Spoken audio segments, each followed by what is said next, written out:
कह रहे हैं कि मैं कुछ नहीं कर सकता, जो कुछ करेगा शासन करेगा, शिक्षा मंत्री करेंगे या मुख्यमंत्री उत्तर प्रदेश करेंगे। मेरी सबसे सलाह ये है कि अपने ज़िले के विधायकों से सब लोग अपना ज्ञापन बनवा करके उसको फॉरवर्ड कराएं और उसके अलावा जनता दरबार में मुख्यमंत्री से मिला जाए। वही कुछ कर सकते हैं। अगर उनके यहाँ ये इतना बड़ा धरना अगर उनके यहाँ किया गया होता तो ज़रूर कुछ न कुछ परिणामदायक रिजल्ट मिलता। इसलिए मेरी सलाह सारे बच्चों से ये है कि माननीय मुख्यमंत्री श्री योगी आदित्यनाथ जी से मिलें और उनसे अपनी सारी जो ये समस्या है उससे उनको अवगत कराएं और उसके बाद आपको 101% सफलता मिलेगी, ये मेरा पूरा विश्वास है। देखिए, आज जो आप सब कुछ साथी नाराज हो गए हमसे कि रैयत भैया कहीं हमारे साथ राजनीति ना खेल रहे, तो आपको मैं बताना चाहता हूँ कि मेरा टेट क्लियर है, 4 सेमेस्टर कंप्लीट हुए 1 साल हो चुका है।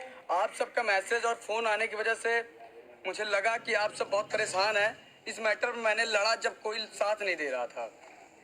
जब 19 तारीख को परीक्षा नियामक धरना रखा, फिर उसके बाद 28 धरने में गया, वहाँ पे लड़ा और मैंने बार बार यही चीज़ बताया कि सर्वेन विक्रम सर आश्वासन तो दे रहे हैं लेकिन हमें भरोसा नहीं करना चाहिए। और उस धरने में मैंने बार बार चिल्लाया कि हमें दिनेश शर्मा जी और शिक्षा मंत्री तक बात रखना चाहिए, क्योंकि आयोग का हमें 85% भरोसा करना चाहिए, क्योंकि आश्वासन दे देता है और बार बार अपने आश्वासन को नकार देता है। इसलिए मैंने उस समय कुछ साथी मेरे नाराज भी हुए मेरे इस बयान से और उस समय धरना खत्म करके सब चले गए। मैं वहाँ लगातार जुटा रहा, लेकिन आप सबने देखा कि उस समय बहुत सारे लोग नेतृत्व कर रहे थे। जितने नेता थे बहुत सारे नेता लोग आए और नेतृत्व करे, और आज जब डेट शीट जारी हुई तो सब लोग गायब हो गए और मुझे फंसा कर सबका फ़ोन स्विच ऑफ है, सबका फ़ोन स्विच ऑफ है। केवल मैं अपना फ़ोन खोल के रखा हूँ, सबका फ़ोन आ रहा है जिसमें मैं अधिकतर फ़ोन उठा रहा हूँ। लेकिन अब एक व्यक्ति विशेष के पास जब अकेले इतने सारे फ़ोन आएंगे तो वो भी 100, 200, 500, 1000 ही फ़ोन उठा सकता है और सब लोग कहीं दिख नहीं रहे इस मैटर पे। आज मुझे अकेला छोड़ के चले गए हैं। आज मैं जब यहाँ से SCRT के बाद में फिर आया आज परीक्षा नियामक, तो यहाँ पता लग रहा है सचिव जी मंगलवार को मिलेंगे। पहले तो हम सब अंकल जी भी थे और तेज भी थे, सब कोई पहुँचे तो साफ कहे हम नहीं मिल सकते हैं, आप अंदर नहीं मिल सकते हैं। फिर सचिव जी बोलते हैं मंगलवार को मिलेंगे। फिर मैंने फ़ोन लगाया, मैंने बताया हम सब नहीं जाएंगे अगर जब तक हमें मिला नहीं जाएगा। अंदर जाना हुआ, एक लोग को जबरदस्ती भेज रहे हैं, कह रहे 3 लोग नहीं जाएंगे, मोबाइल जमा करवा ले रहे हैं। मतलब कुल मिलाकर ये अत्याचार पे अत्याचार करते जा रहे हैं। मैं आप सबको फिर पुनः बताना चाहता हूँ, अगर आपको प्रमोट करना है, आपको अपना हक लेना है, केवल एक ही चीज़ है, आयोग पर धरना देने से कुछ नहीं होगा।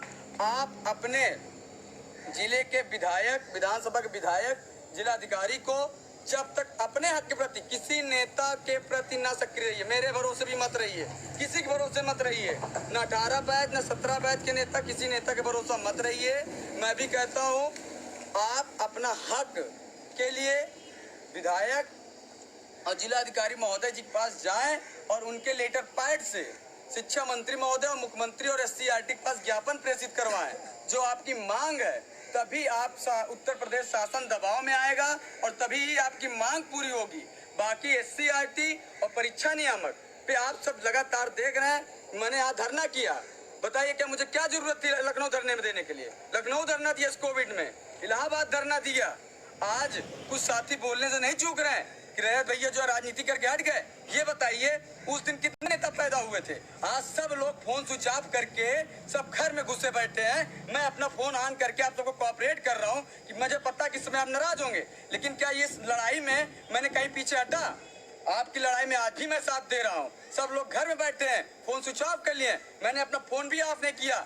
मैं आपकी हर बातों को समझ रहा हूँ और परीक्षा नियामक आकर दबाव बनाया हूँ, लेकिन यहाँ से कोई हल नहीं निकल रहा। सीधा बोल रहे उत्तर प्रदेश शासन, आपसे मैं बार बार बोल रहा हूँ, आप अपनी लड़ाई जब तक अपने हाथों में नहीं लेंगे, अपने जिले के विधायक और जिलाधिकारी के ऊपर दबाव बनाकर प्रमोट के लिए ज्ञापन उत्तर प्रदेश शासन को नहीं प्रेषित करवाएंगे, तब तक आपका जल्दी कुछ निराकरण नहीं होगा।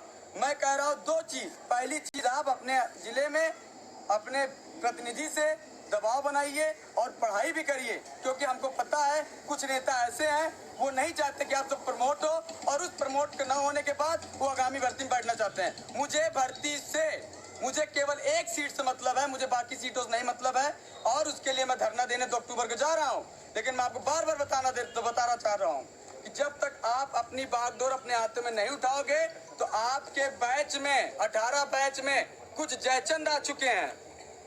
उन जयचंदों की वजह से आप सब कुछ नहीं कर सकते हैं, इसलिए अपनी लड़ाई लड़िए। वो सब ने अपनी राजनीति धरना दिया और राजनीति देकर हट गए। अब फंसे हो तुम और मुझे उल्टा सीधा गाली दे रहे हो कि रैत भैया जो है आप हमारा साथ छोड़ दिए। मैं आपका साथ छोड़ा होता तो अंकल जी के साथ सबके साथ में परीक्षा नियामक में नहीं खड़ा होता। यहाँ पे खड़ा हूँ धूप में तो आप सबके लिए खड़ा हूँ, और जल्द मुख्यमंत्री महोदय जी के पास भी जनता दरबार में मिलने की पूरी प्रयास किया जा रहा है। लेकिन क्या ये लड़ाई मेरी है? क्या मेरा बैग लगा है? क्या मुझे ही नौकरी चाहिए?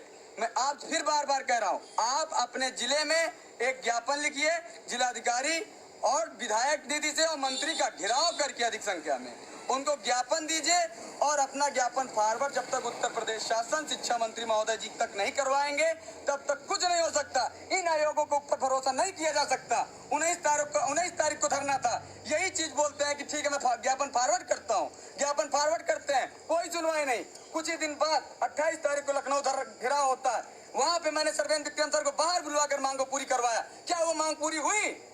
नहीं हुई मांग पूरी।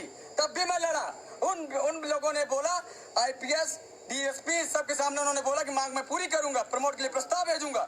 आप भी वहां उपस्थित थे। क्या मैं वहां अकेला था? वहां पे उपस्थित 500 लोग भी थे। उनके सामने उन्होंने आश्वासन दिया था, उसका लाइव वीडियो चला था। क्या आज जिस तरह से मेरे ऊपर आरोप लगा रहे हो कि मैंने वहां धरना दिया और बिगाड़ दिया, बताओ मैंने क्या बिगाड़ा आपके लिए? अगर मैं अच्छे के लिए धरना दिया था, अगर उस चीज में अगर कुछ लोग मेरे ऊपर ब्लेम लगा रहे हैं तो आप भी उनके साथ खड़े होकर मेरा विरोध कर रहे हो, तो मैं बताओ मुझे मोटिवेशन देने की वजह से आप सब डिप्रेशन दे रहे हो। जब डिप्रेशन दोगे मैं किसका फोन उठाऊंगा? किसी का नहीं उठाऊंगा। ये सोचूंगा कि मैंने इनके लिए लखनऊ धरना दिया, इलाहाबाद धरना दिया, आज मुझे गाली पड़ रही है तो मैं किसके लिए लड़ूं? इनके लिए लड़ूं जो लोग मुझे गाली दे रहे हैं। आज फिर मैं पूछा, कोई नेता बताओ, केवल 18 बैच से तेज उपस्थित है और इनके विकास यादव की टीम से उपस्थित है और अंकल जी उपस्थित हैं। यहाँ पे सारे लोग, कोई नेता नहीं, सारे लोग प्रशिक्षु हैं, सब अपने लिए परेशान हैं। मैं यहाँ आके खड़ा हूँ तो आप ही लेके खड़ा हूँ कि किसी और के लिए खड़ा था। लेकिन आप सब जिस तरह मेरे ऊपर नाराजगी दिखा रहे हैं कि रैत भैया ने मेरे गलत किया, धरना दिया, डेट शीट आ गई। अरे मैं तो धरना इसलिए दे रहा था कि प्रमोट हो आप सबका। वहां पे उसने सर्वेन्द्र विक्रम सर महोदय ने तो आश्वासन दिया था आप सबको लाइव वीडियो में कि हम प्रमोट के लिए प्रस्ताव भेजेंगे, एक दिन में आदेश आ जाएगा। तो आज आप बताइए, मुझे इस तरह का जो आरोप लगाते हो उससे मुझे मानसिक जिस तरह से आहत हो रहा हूँ, इस लड़ाई में मैं क्या करूं? जब 18 बैच में कुछ ही जयचंद बैठे हुए हैं, 18 बैच के जयचंदों की वजह से बार बार प्रमोट का कैंसिल प्रस्ताव रुक जा रहा है, तो मैं क्या करूं? इसलिए मैं कह रहा हूं, आप अपना नेतृत्व खुद करिए। अगर आपका भविष्य आपको सेव करना है, आप उठिए, अपने विधायक का, जिलाधिकारी महोदय का घेराव करिए। बाकी मैं जल शिक्षा मंत्री महोदय और मुख्यमंत्री जनता दरबार में अंकल जी द्वारा कह रहे हैं कि मुख्यमंत्री जी के पास आप चलिए, बात रखिए, मैं भी चलूंगा, वहां भी जाके आपके बात रखूंगा। लेकिन आप सब जो आपके लिए कार्य करे रहा है, इसलिए आप जो बताना चाहता हूं, आप भी अपनी लड़ाई के लिए आगे आए और किसी का भी भरोसा मत करिए, मेरे ऊपर भी भरोसा मत करिए, क्योंकि ये लड़ाई में जिसमें कुछ लड़कियां बहुत ज्यादा परेशान हैं, जिसमें से एक लड़की ने सुसाइड भी कर लिया। मैं चाहता हूं ये 80,000 से ज्यादा लोगों का भविष्य है, इसमें कोई नहीं है।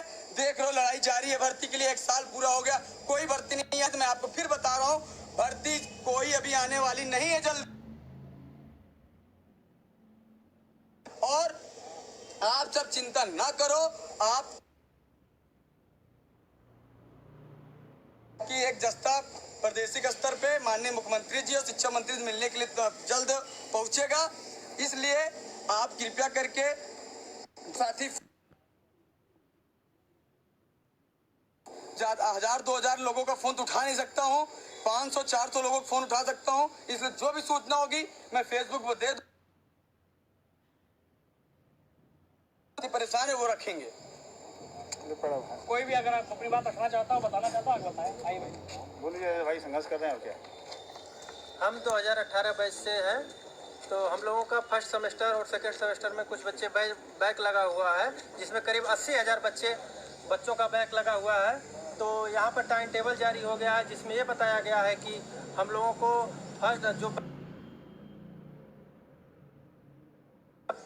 को फोर्थ सेमेस्टर में भी नहीं पेपर देने दिया जाएगा। तो हमारी मांग यही है कि हमारा पेपर फोर्थ सेमेस्टर के साथ दिलवाया जाए, और जो हमारा बैक है वो बैक वाला पहले दिलवा के थर्ड प्रमोट किया जाए। अगर थर्ड नहीं प्रमोट कर रहे हैं तो उसके बाद हमें थर्ड भी दिलवा के फोर्थ में जब पेपर हो रहा है तो फोर्थ वालों के साथ हमें पेपर दिलवाया जाए। यही हमारी मांग है माननीय सचिव जी से और मुख्यमंत्री महोदय जी से और SCRT विक्रम सर से। यही मांग है कि दिलवाया जाए, और थर्ड का भी अगर प्रमोट नहीं कर रहे हैं तो थर्ड का भी पेपर दिलवाया जाए। उसके बाद अगर फोर्थ का पेपर जो हो रहा है उसके साथ हम लोगों को बैठा के फोर्थ का पेपर PNP सचिव जो हैं वो अगर प्रमोट की बात नहीं है मान रहे हैं हम लोगों की, तो कम से कम अगर फोर्थ सेमेस्टर की परीक्षा हो रही है तो हम लोगों की थर्ड सेमेस्टर की भी परीक्षा ले लें, और उसके साथ साथ फोर्थ पास होता है उसको तो ठीक है, अगर वो नहीं पास होता है तो फिर उसके लिए जो कार्यवाही आगे उनको उचित समझ में आए वो करे। लेकिन फोर्थ मैं नहीं कह रहा हूँ कि वो प्रमोट करें, प्रमोट और रहने दें, प्रमोट अगर वो नहीं कर रहे हैं तो मत करें। लेकिन जो फोर्थ सेमेस्टर की परीक्षा हो रही है उसमें 18 बैच के भी जो बैक लड़के आए हैं उनको भी फोर्थ सेमेस्टर की परीक्षा दिलवाने की महान कृपा करें सचिव महोदय। यही हमको कहना है। भाई 2 शब्द आप बोलिए, बड़ा घटना लग रहा है। साथियों, मैं कहना चाहूँगा कि बहुत से साथी लोग बहुत से कमेंट कर रहे हैं, विरोध कर रहे हैं। आप अपने स्वतंत्र है, विरोध कर सकते हैं, आप स्वतंत्र है, आप कुछ भी कर सकते हैं। आपको जो सही लगता है आप वो करिए, लेकिन नेतृत्वकर्ता पे जरूर भरोसा रखिए, क्योंकि नेतृत्वकर्ता जो होता है वो सही होता है, वो किसी एक का सपोर्ट नहीं करता है। तो कभी नेतृत्वकर्ता आगे नहीं आएगा। अगर आप जाना चाहते हैं कोर्ट जाइए, आपको जहां जाना चाहिए आप खुद जाइए, किसी और पे भरोसा मत रखिए। लेकिन आप किसी को ब्लेम करेंगे तो आगे कोई भी नहीं आएगा, चाहे कोई भी नेता हो।